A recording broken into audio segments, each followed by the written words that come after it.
Hello, welcome to Mission Driven Monday. My name is Chantel Adams, and I'm here with Kitti Murray. I met Kitti a few years ago. She had an idea for a coffee shop in the middle of this little town in Georgia called Clarkston, Georgia. And Clarkston is known as the most diverse square mile in America. Does it still hold that title? Yeah. Yeah. I mean, it's Time Magazine said it, so nobody has So counted. nobody's disputing it. Time Magazine said it, so it must be true. Yeah. But anyway, it is a community just filled with people from all over the world. And Kitti and her husband moved there because really, I read somewhere that you just wanted more space, like a yard where your grandkids could play and things like that. And I think that you already had a heart for people from all over the world who were coming to America for a better life. And you're one of those people that's so warm and welcoming. I mean, when she said that she had this idea, honestly, I was kind of like, really? Is that ever going to really happen? But then I got to know this person and I was like, I bet you anything that you are a person who on any given day, someone just knocks on your door and you say, hey, come on in. Let's have a cup of coffee, cup of tea. I think I made some muffins earlier. Like, I feel like you just have that kind of a house. And um, so you made this happen. You have a coffee shop, which started as a coffee truck, and there's still a truck there, and now there's a little shop that used to be a gas station that has turned into this place where people from all over the world, they can stop and visit. They can have a cup of coffee. Their employees earn a living wage. I mean, it's really just incredible. But in addition to that, Kitti is a wife and mother. She has 4 grown boys and lots of grandkids, 9 grandkids, right? Yeah. 9 grandkids. And she's also a writer. And I mean, I'm sure you do 1,000 other things, but those are just the things that I know of. And so we're just going to kick off this conversation. Are you ready? I'm ready. All right. Well, when you think about all the things that you've done, Kitti, over the years, tell me about something that you're really proud of. And I know when I positioned this question to you, I was like, I really want you to think about something that you didn't think you could do or that you overcame, that just by God's grace was able to come to fruition in your own life. Can you tell me about that? Yes. I have 2 things in mind. And the first one, I'm actually going to correct only one thing you said. Everything you said was great. And I know where you read it. I won't name where it was, so I don't call out the reporter who didn't get it right. Okay. But we actually did not move to Clarkston to have more room. There's a really clear story, and I think the thing I'm proud of is that when my husband challenged me with something, my initial response was to be defensive, and yet I listened to him. I'm proud of listening. I'm not the best listener on earth, so whenever I do actually listen, I'm a little proud of it. And then I'm proud of the fact that we did, I think we just said yes to what we thought God was telling us to do. So here's the story, the backstory. I'm glad you're clarifying this, honestly. I'm glad you are. Well, somebody introduced me to speak to a group and use that. And I'm like, oh man, that was just one of those unfortunate news pieces that they didn't fact check. I probably told them, oh, it's great that, we were having more kids. We were living in a small apartment, so we did need more room. But we needed, so that was part of it. But we were living in a small apartment. We were in downtown. We had made a really intentional move at the beginning of our empty nest stage, and we were doing intentional work. We were having a great time, but we were beginning to realize we should probably buy a house again, that we should probably do that. And we weren't in a rush, but we were thinking about it. And then Bill, my husband, came home one day and he said, Kitti, there is something in the Bible that disturbs me. He was preparing to teach a seminary class, And he has a PhD in theology. So when the Bible disturbs him, it's probably kind of a big deal, you know? Pay attention. Yeah. And he is almost never disturbed. Like he's just not that personality. I am Okay. just all day long, you know, Yeah. but he isn't.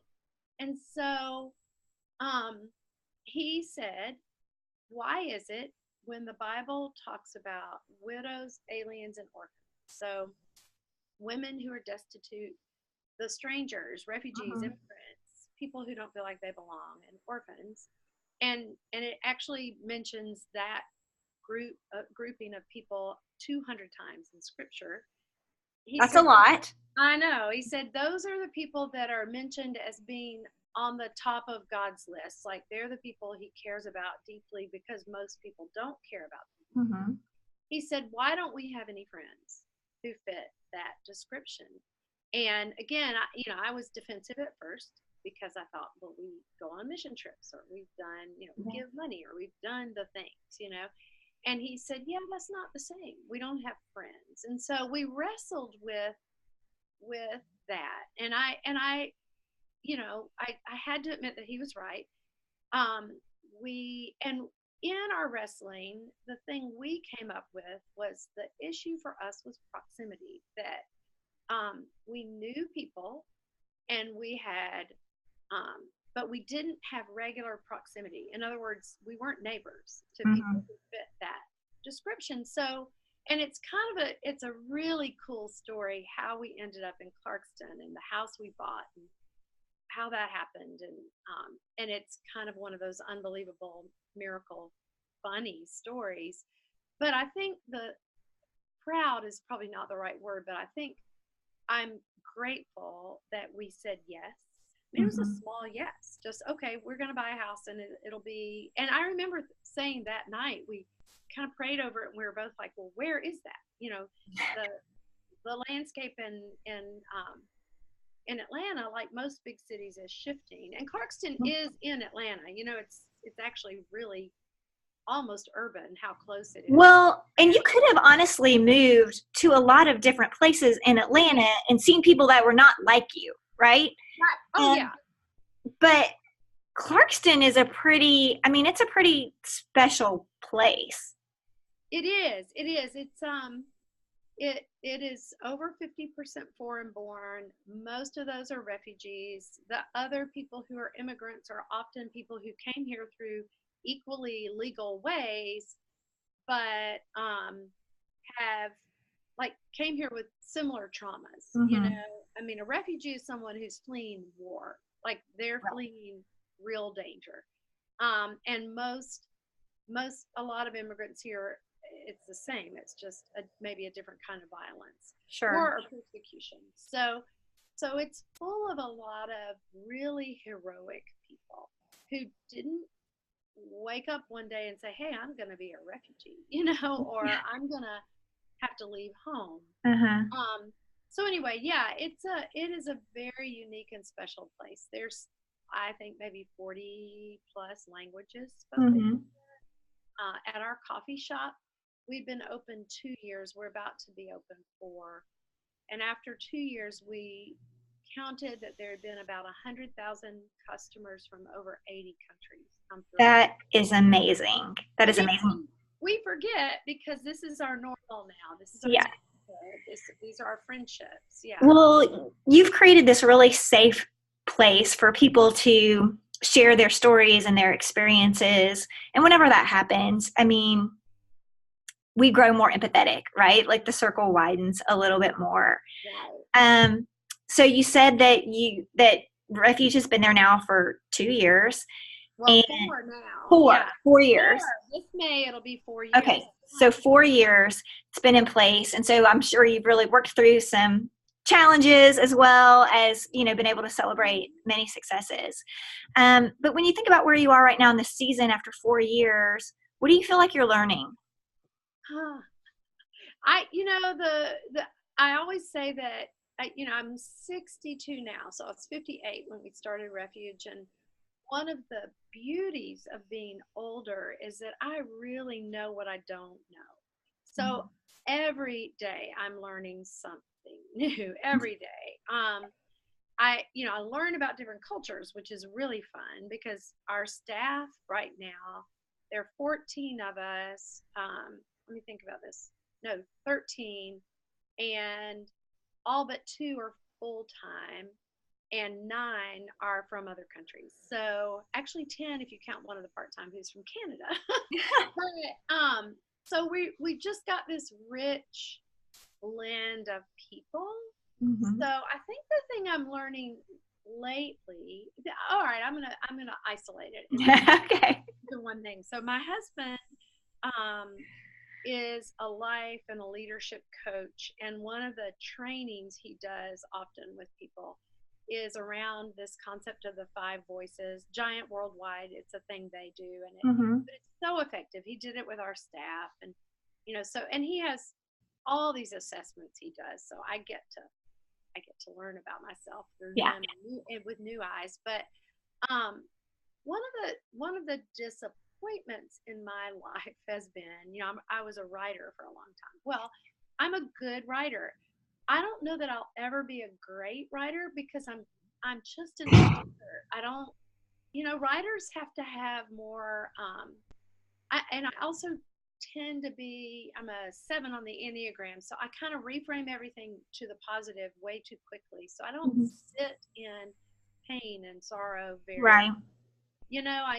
I'm learning to, but I don't. And so I don't have this deep well of angst to draw from, which I think is what makes great writers.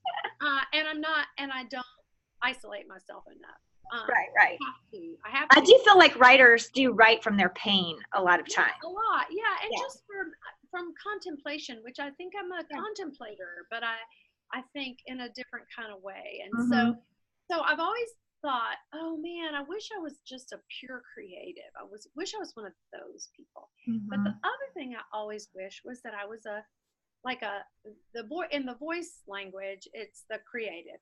The Mm-hmm. other voice that I kind of always wished I was is that they call it the pioneer. So the like gung ho leader who takes no prisoners, and just the kind of really strong leader. And I think I am a leader, but there are a lot of things that are obstacles to my leadership. I'm too emotional. I'm too relational.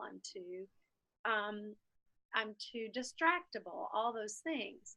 And so I've always felt like, man, I wanted to be a creative, but I'm not a great creative, and I wanted to be a great leader, but I'm not a great leader. I'm a good version of both of those things. You're a creative leader. Right. But there's another voice that I think I am really great at. Okay. And that is the connector voice. Ah. And it's interesting, those 3 voices, I actually, on the assessment, I have all 3, but I'm definitely more of a connector. Mm-hmm. And it was just kind of good. It's been good for me to figure out, oh, that's what I'm really good at. That's kind of my superpower. I know how to, and I sit back and I watch connections that get made at Refuge all the time that I might not even really have anything to do with. There's a lawyer who comes and sits up there one midday a week for several hours and just answers questions.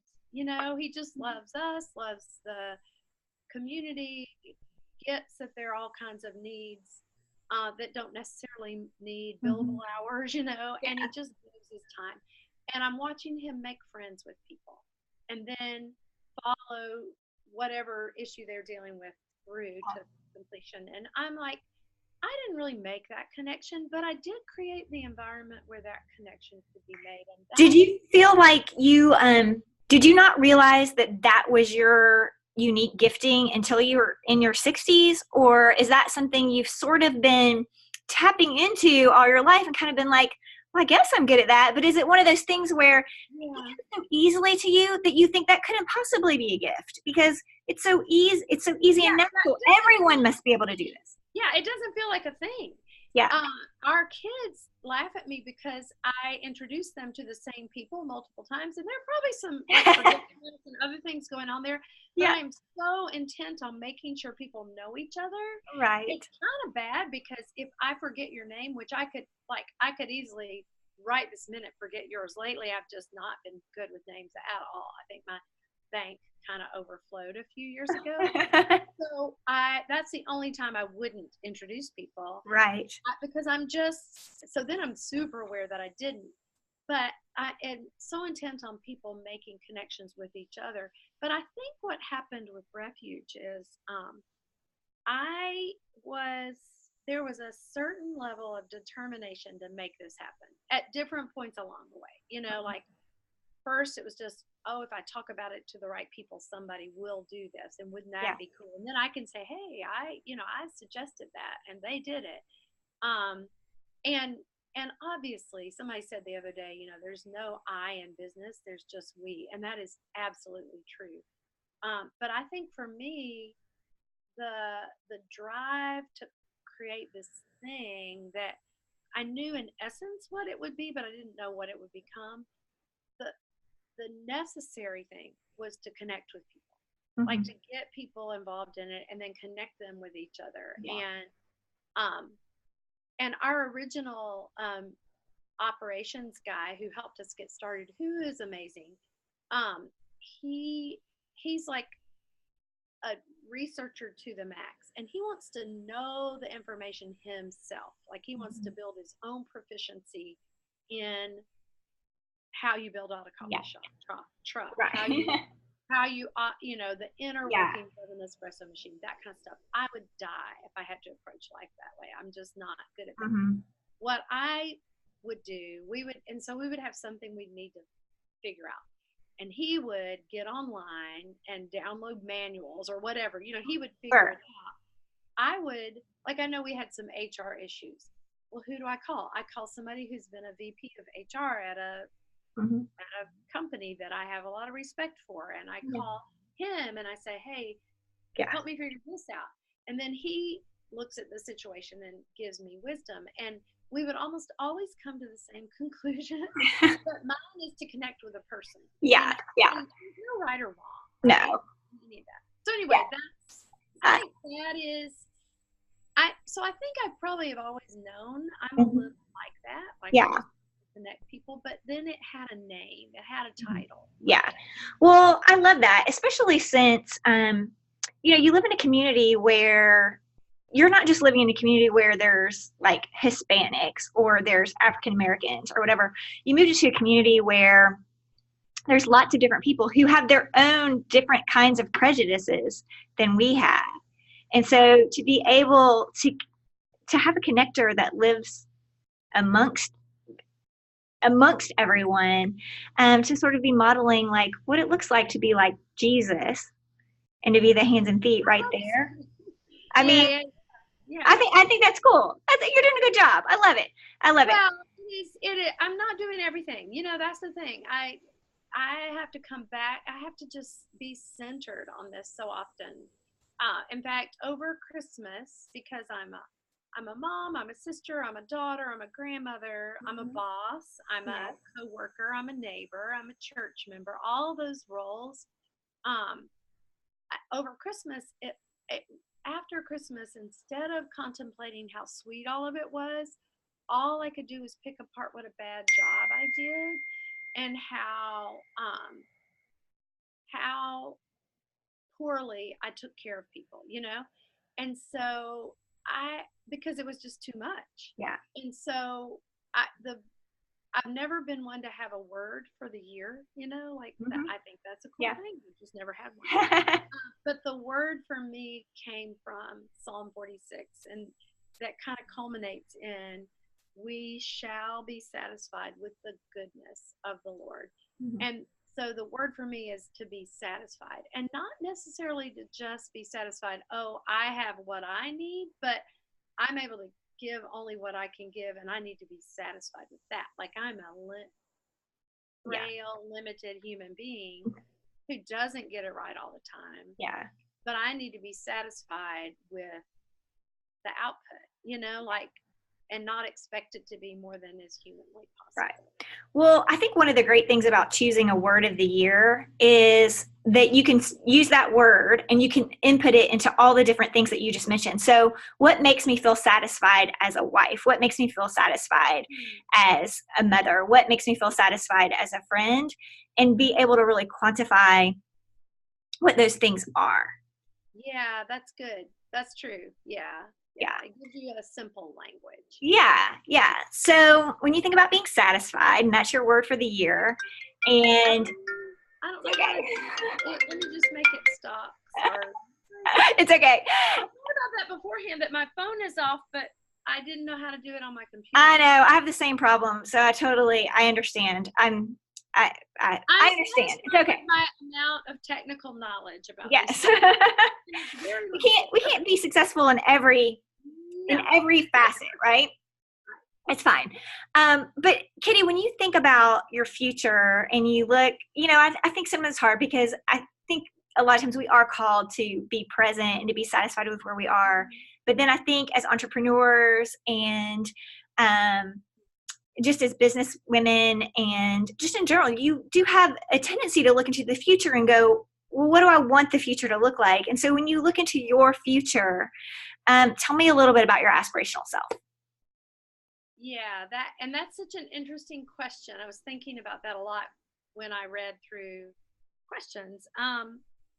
I tend to be incredibly aspirational and incredibly future oriented to a fault. So that's just how I'm wired. So I'm going to turn that on its head a little bit. Like I have some personal things, and Bill and I try to go away every year and look at the year ahead, and we're in a different stage of life. So we want to grandparent in a certain way, and we want to, we want our marriage to go a certain direction, but we're also we're on the tail end of this thing, of earthly life. And so I just remember several years ago, we started getting together with seminary friends. So from 40 years ago, that we've all been all over the country, actually all over the world. And so we haven't, and we haven't stopped. We've kind of all had our heads down doing our thing. And so now that we're all in this phase of life, we're getting together every other year. And our pastor from back then, who, we thought he was old then. He's not that much older than us. He is maybe 10 years ahead of us. Okay. Somebody asked him, how do you finish strong? Because I think that's where we are. We're in the finish. We're at the finish. And he said, and this has had a huge impact on me. He said, I have no idea. He said, because there's no guarantee of how you'll finish. Yeah. And even now at 62, we're really active. We're doing all kinds of stuff, but our bodies are not as strong or as capable as they used. There's certain things I just don't do anymore that I used to do all the time because of my body. And so what he said was, we have no guarantee. I could be drooling in a nursing home and not know where I am at the end of my life. I could be, there are all kinds of things that I don't have control. It's like the day you're born. You don't have a control over that. So he said, so my goal is to finish strong today. Like not in the future, but today. And I think obviously there are people who don't think ahead and should, but for me, I tend to be so future oriented that I've kind of made a decision that I want to finish strong today. And finishing strong today as a leader of an organization with a mission and a staff and all that means I have to look ahead and I have to have goals and I have to, think that way. And it's fun to dream, but I also don't want to lose sight of today. And so today, being focused on today is kind of more of my challenge. Yeah. Since where I've been focusing. Does that make sense? Yeah, it makes perfect sense. I love it. I think that's wise advice for all of us, especially, I feel like as I've gotten older, I've just seen tragedies happen in an instant. Like, I think about death way more than I feel like I should think about it, just because of the things happening around me. Right. And you're absolutely right. Like, today is what counts. We have today. So, Right. Right. on that note, I'm going to thank you all for watching this edition of Mission Driven Monday. Thank you, Kitti, for being with me today.